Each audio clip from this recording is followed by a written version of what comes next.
Em nome do Pai, do Filho, do Espírito Santo. Amém. Infalível Criador, que dos tesouros da vossa sabedoria tiraste as hierarquias dos anjos, colocando-as com ordem admirável no céu, e distribuístes o universo com encantável harmonia. Vós que sois a verdadeira fonte da luz e o princípio supremo da sabedoria, difundis sobre as trevas da minha mente o raio do esplendor, removendo as duplas trevas das quais nasci, o pecado e a ignorância. Vós que tornastes fecunda a língua das crianças, tornai erudita a minha língua e espalhai sobre meus lábios a vossa bênção. Concedei-me o discernimento para entender, a capacidade de reter, a sutileza de relevar, a facilidade de aprender, a graça abundante de falar e de escrever. Ensinai-me a começar, regei-me a continuar e perseverar até o término. Vós que sois o verdadeiro Deus e verdadeiro homem, que viveis e reinais pelos séculos dos séculos. Amém. Em nome do Pai, do Filho e do Espírito Santo. Após essa belíssima oração de São Tomás de Aquino, nesse dia de sexta-feira, dia de preceito, da qual a Igreja nos pede para meditarmos, se possível até retirarmos, é você sempre que possível meditar sobre a vida pública do nosso Senhor Jesus Cristo. Ontem eu estava lendo o Evangelho de São João e gostaria de partilhar um capítulo que me alegrou muito o coração. Está lá no Evangelho de São João, capítulo 5, versículo de 1 adiante. Passado algum tempo, os judeus celebravam uma festa e Jesus subiu a Jerusalém. Havia em Jerusalém, junto à porta dos rebanhos, uma piscina chamada em hebraico de Betesda, com 5 pórticos. Jazia neles uma multidão de enfermos, cegos, coxos e mutilados, aguardando que as águas se movessem. Periodicamente, um anjo descia à piscina e agitava a água, e o primeiro que descesse logo que a água fosse agitada, ficava curado de qualquer doença que sofresse. Havia ali um homem que estava enfermo há 38 anos. Jesus o viu deitado e, sabendo que estava assim há muito tempo, lhe disse: Queres curar-te?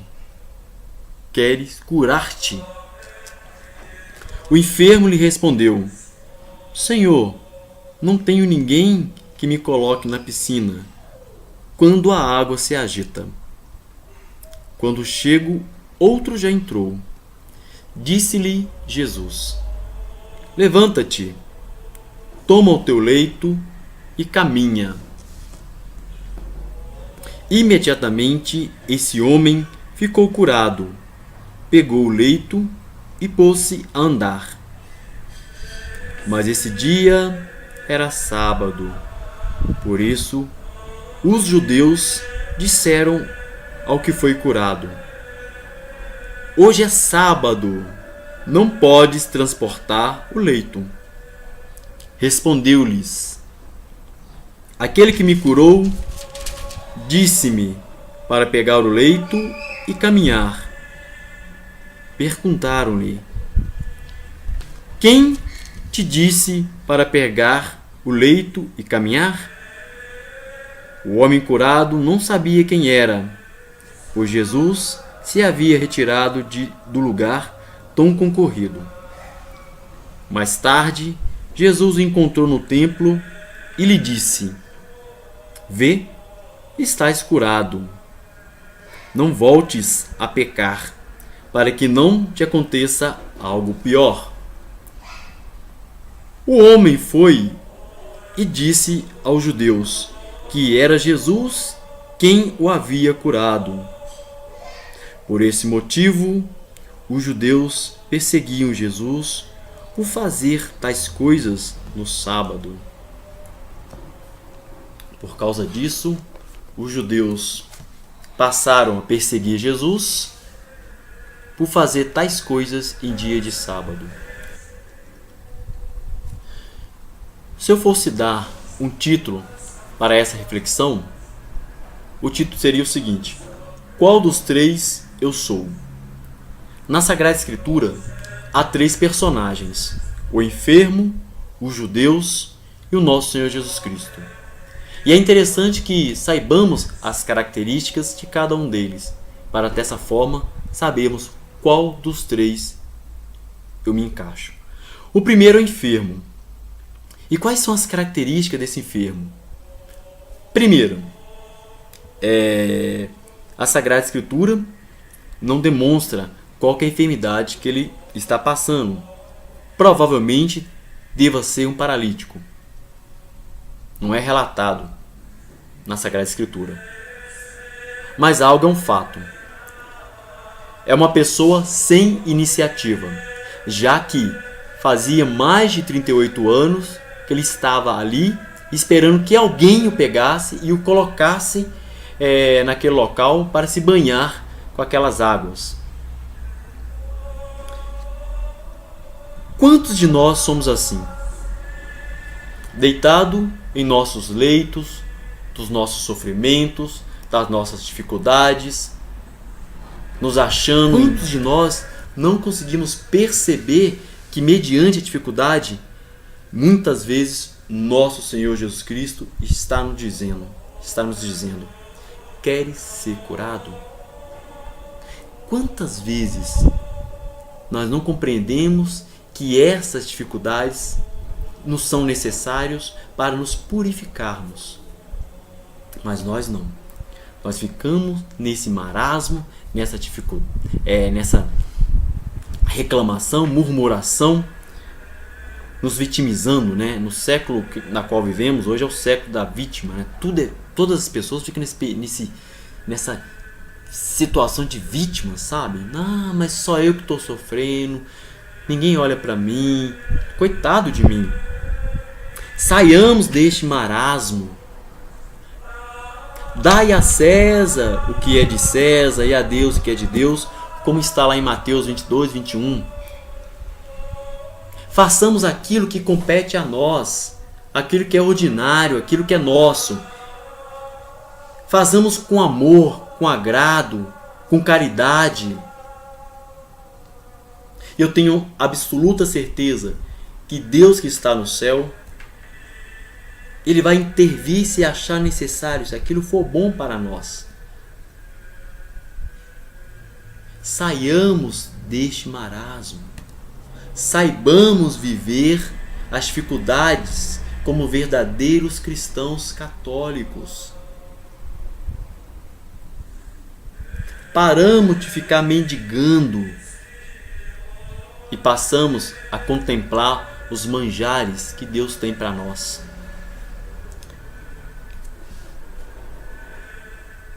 Deveríamos fazer essa pergunta: Senhor, o que queres de mim? Mediante a esse sofrimento que eu estou passando, eu aceito e farei de tudo para viver para Ti da melhor maneira possível, louvando, bendizendo o Teu santo nome, porque Tu entregaste Teu Filho por mim. O segundo personagem aqui são os judeus. E quais são as características dos judeus? Primeiro, sempre orgulhosos.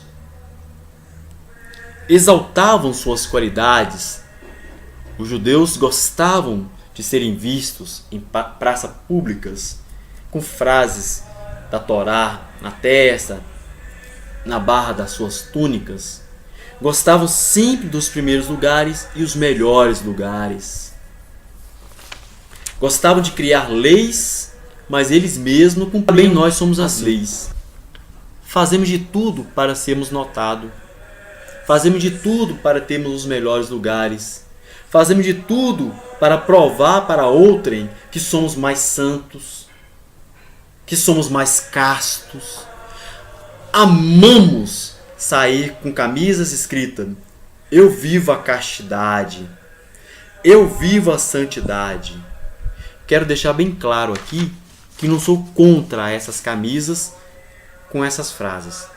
Pelo contrário, eu acho até muito bonitas. Minha grande preocupação é quando isso só é externo. É quando a pessoa só busca castidade para outros verem.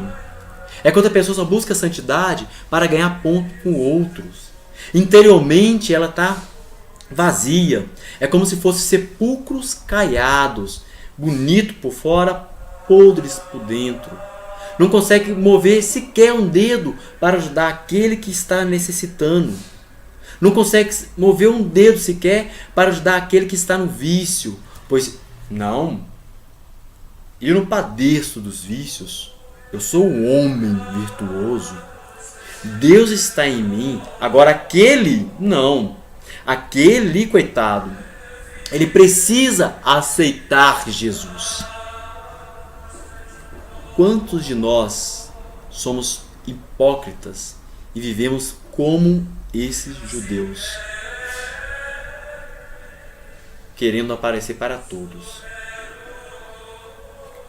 E o problema é que quantos de nós deixamos Jesus passar batido, ou passamos batido por Jesus na presença do temos, ou buscamos, ou até mesmo já nos foi dado a plenitude da verdade, que é nosso Senhor Jesus Cristo, e justamente por acharmos que somos melhores, somos mais santos, deixamos de amar aquele que necessita de nós. O terceiro personagem é o nosso Senhor Jesus Cristo. Falar do nosso Senhor Jesus Cristo é fácil, né? As suas características. Primeira característica, o homem orante. Quantas vezes é narrado na Sagrada Escritura que o nosso Senhor Jesus Cristo se retirava para orar ao Pai, para refletir ao Pai, para meditar ao Pai? Quantas vezes nós vimos Jesus orando, pedindo a Deus, levando suas preces ao nosso Senhor? Em Jesus Cristo, as virtudes fluíam.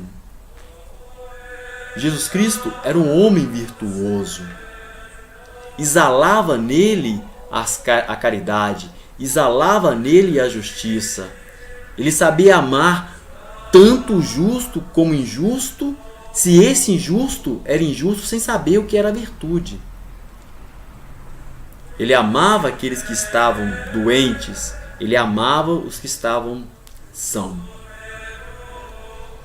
Outra característica do nosso Senhor Jesus Cristo é que ele estava sempre disposto a servir aos outros e a servir ao teu Pai que está no céu, a fazer a vontade do Pai. Nosso Senhor Jesus Cristo era um homem justo, vivia a justiça na sua vida, nas ações na qual ele praticava. Jesus respeitava a lei, compreendia que era necessário a lei para tornar aquela sociedade ordeira. Mas Jesus sabia que a vida estava acima da lei, que a caridade estava acima da lei.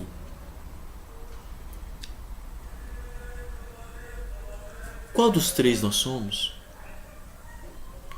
Se pararmos para refletir, se retirarmos um pouco em meditação, nós veremos que há em nós a presença dos três. Quantas vezes em nossa vida nós estamos como o enfermo? Quantas vezes em nossa vida nós estamos como os judeus, E quantas vezes em nossa vida também estamos como nosso Senhor Jesus Cristo? O que nós devemos nos perguntar é o seguinte: o que sobrevive mais em nós? O enfermo? É o enfermo que está mais presente em minha vida? São os judeus? São as características dos judeus? São as ações dos judeus que se faz mais presente em minha vida?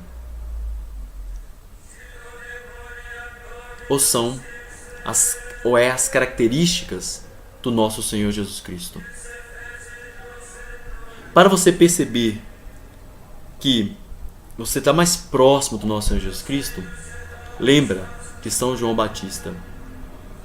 São João Batista, pelo próprio nosso Senhor Jesus Cristo, ao falar que não há homem maior do que ele, nascido de mulher, e ao falar isso, o Senhor estava sendo justo com São João Batista, porque São João Batista em nenhum momento quis a coroa da glória. Ele que era conhecido, ele que era visto por todos, teve a ousadia de apontar o nosso Senhor Jesus Cristo. Eis o Cordeiro de Deus, eis aquele que tira o pecado do mundo. Eu, João Batista, não sou digno nem de desamarrar as tuas sandálias. Ele que apontou o nosso Senhor Jesus Cristo para os seus discípulos o seguirem. Em nenhum momento São João Batista quis ser o sol. Ele sabia que o sol era o nosso Senhor Jesus Cristo. Ele sabia que ele era uma lua que precisava ser iluminado, que ele era um astro sem luz, e que a luz que padecia sobre ele era a luz do nosso Senhor Jesus Cristo. Pois bem, meus queridos, é assim que nós devemos ser. Nós devemos entender que nós somos um astro sem luz. Nós somos uma lua. E que as pessoas, ao nos enxergar, ao contemplar a luz que há em nós, elas devem compreender que essa luz é reflexo do sol. E esse sol é o nosso Senhor Jesus Cristo. Para que dessa forma nós possamos, sim, viver de maneira caridosa. Para que nós possamos ter uma vida de esperança. Para que nós possamos ter uma vida da qual, no final dela, nós podemos ser justificados pelo sangue do nosso Senhor Jesus Cristo. E dessa maneira termino essa reflexão. Gostaria de ler um trecho do livro Imitação de Cristo, que se encontra no capítulo 8. Que outra coisa quero eu de ti, senão que te ofereças por te entregar perfeitamente a mim? Tudo o que me deres, com exclusão de ti mesmo, deixo de parte, porque não procuro a dádiva, mas a ti. Assim, como não te bastariam todas as coisas sem mim, assim não me pode agradar o que sem ti me ofereces. Oferece-te a mim, entrega-te inteiramente a Deus, e será aceito a tua oblação. Olha, eu me ofereci todo a meu Pai por ti. Dei também a ti todo o meu corpo e todo o meu sangue em alimento, para que fosse eu todo teu e tu inteiramente meu. Que Nossa Senhora das Vitórias interceda por nós, nos dando a graça de podermos acumular virtudes necessárias para a nossa salvação. Em nome do Pai, do Filho, do Espírito Santo. Amém.